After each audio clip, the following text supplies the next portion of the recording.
Okay, I've got a pretty cool red and black prediction trick I put together recently. Now, even though this is an original trick, the principle behind it isn't. I'd like to give credit to the author or the trick I found the principle from, but I just don't want to expose their trick or ruin their secret. So, I'll just leave it at that.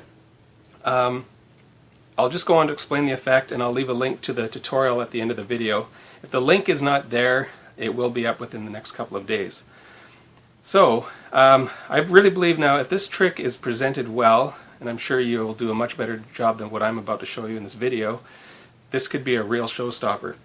So first off, what I would do is I would present these prediction cards to the spectator, and as you can see written here we have the red A, B, and C predictions, so it would be like, of course, a three-phase prediction, and the same with the blacks. Now what I would do is I have the spectator choose either the minor suits or the major suits. The minor suits, of course, being the clubs and diamonds, or the major suits, the hearts and spades. So let's just say for this example the spectator chooses the clubs and diamonds, the minor suits. So I'd have the spectator just cut the deck in half, complete the cut, and have them just shuffle the entire deck, give it a good riffle shuffle, have them cut the deck again, and give the deck another good riffle shuffle just to ensure that the cards are really well mixed. And as you can see they're very fair mix. Now, what I do next is have the spectator take their chosen suits and separate them from the deck. So the diamonds and clubs in this case. And I'll do this as fast as I can without missing any cards. So the diamonds and clubs in one pile, and the hearts and spades in the other.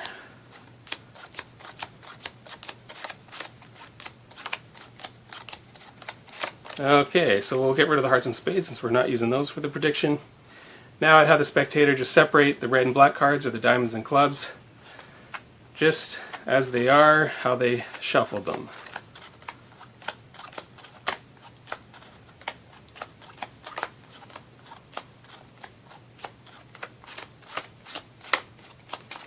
Okay, now what I do next for the first prediction, prediction A, I would ask the spectator to choose any two cards that are side by side in their packet that add to a number no greater than 10. Okay, so any number no greater than 10. So just look for two values, add to a number no greater than 10, and if there isn't any that add together less than 10, that's fine. We'll just count it as 0.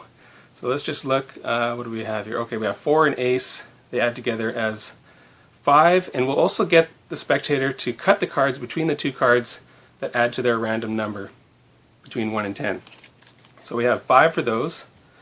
Now, let's just look at our first prediction. And I've actually predicted, believe it or not, that the number between 1 and 10 would indeed be, and should be 5, is the number they found. Is it the case? Yes, it is. Now that could just be luck. Let's just check the blacks. Let's see if, let's do the same thing with the blacks. Let's choose a number between 1 and 10, looking for two cards that add to a number no greater than 10. Can we find any? No, 11 is too high. Okay, 6 and 3, they add to 9, so we'll use those. Again, we'll cut the packet at those two cards, and we'll set that down. And so our number, of course, 6 and 3 being 9. Does that prediction work out? There we go, 9. Okay, so maybe again, it could still be luck. It's only a number between 1 and 10. Let's set those aside. Let's see what our next predictions are. In the red, we predict that the top card's a 4 and an ace. Is that indeed true? Well, there you have it. The 4 on top, and the bottom card is an ace. Is this correct for the blacks? 6 on top, and the bottom 3. There's the 6. On the bottom, a 3. Okay, well, we're getting a little more accurate predictions here. What about prediction C? Well, let's see. Top to bottom, this looks like a major prediction. Top to bottom.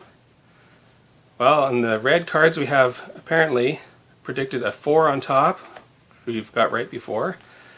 Next is a jack, Next we have a 7, a queen, a 2, a 10, down to a 5, a 9, a 6, an 8, a 3, a king, and of course the ace.